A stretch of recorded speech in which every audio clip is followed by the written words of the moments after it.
Welcome to Decrypt, the series that decodes and demystifies everything blockchain, crypto finance, and cybersecurity. The growth of the tech industry's powerhouses, Google, Apple, Meta, Microsoft, and Amazon, and their unmatched market dominance have far-reaching consequences for online users, competitors, and even democracy. Our guest today, Dr. Andy Yan, is the founder and CEO of Proton, the world's largest secure email, VPN, and cloud storage service, developed by CERN, MIT, and Harvard scientists. Today, we will be sharing what we believe you all should know about why you should care about the companies you're giving your data to. Thanks for joining us, Andy. Yes, thanks for having me. Andy, to put things in perspective, tell us what happens when we just blindly type in info into our computer or into our cell phones. When you use your computer or your cell phone, what you're doing every single moment is you're giving something away. Either it's your location, either it's what you're looking for, it's data. And this data is being sucked up by companies like Google, even Apple and Facebook as well, to build profiles about you. Google, you have to remember, isn't just a search engine. It's also a browser, it's a mapping software, it's your email, it's the operating system that runs on your phone. So what Google is doing is literally following you around on every single online activity that you do, collecting that information, and using that to build a profile on you, which they then use to market to advertisers and find ways to better target you with ads. So it's basically a surveillance machine unlike anything we've ever seen in human history.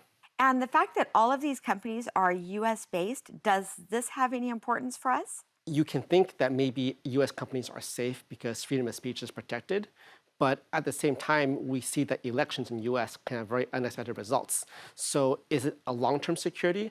Obviously, there's no guarantee that democracy will protect you forever.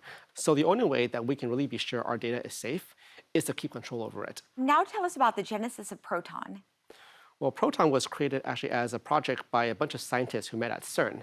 And what we saw was a massive problem. In 2013, when we first got started, Snowden had come out and shown the massive government surveillance. But if you think about it, what the NSA has on you is minuscule compared to what Google, Facebook, and these tech giants have. So this seemed like one of the biggest and most challenging problems of the 21st century, and this is why we wanted to tackle this issue. Google has been fined by Europe more than 8 billion euros. Is this just a cash cow for the European government, or is this going to help protect consumers? Google is a company with a 1 trillion euro market cap. So 8 billion, I would say they don't care, and they're not going to change their business practices. And from the EU perspective, it's actually existential, because if you don't find a way for your tech companies to compete fairly, you have no future in the digital economy. And to give an example of Proton as a competitor to Google, today, in order to have our applications on mobile, on Android, we actually need to pay Google, our biggest competitor, 30% of revenue.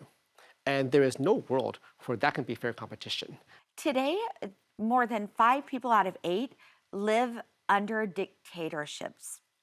How is Proton helping these oppressed people to maintain some sort of freedom of speech and ability to communicate freely? There's a very strong connection between when democracy is under attack and when people begin to seek privacy and security tools.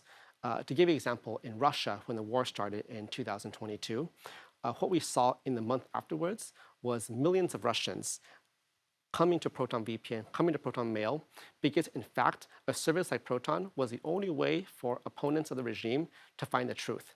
If you don't use Proton services like Proton Mail and Proton VPN, you simply only saw government propaganda. Everything else was blocked.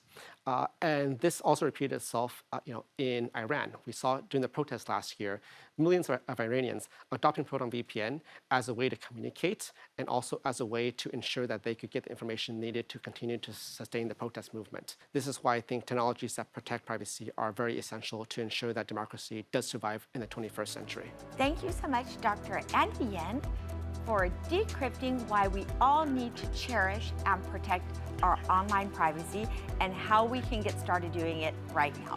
And join us next week with renowned AI pioneer, Dr. Luke Julia, to get the real deal about the threats of AI. Thanks for watching Decrypt, everyone. Devancy wants to democratize Web3 finance for investors. Try Devancy.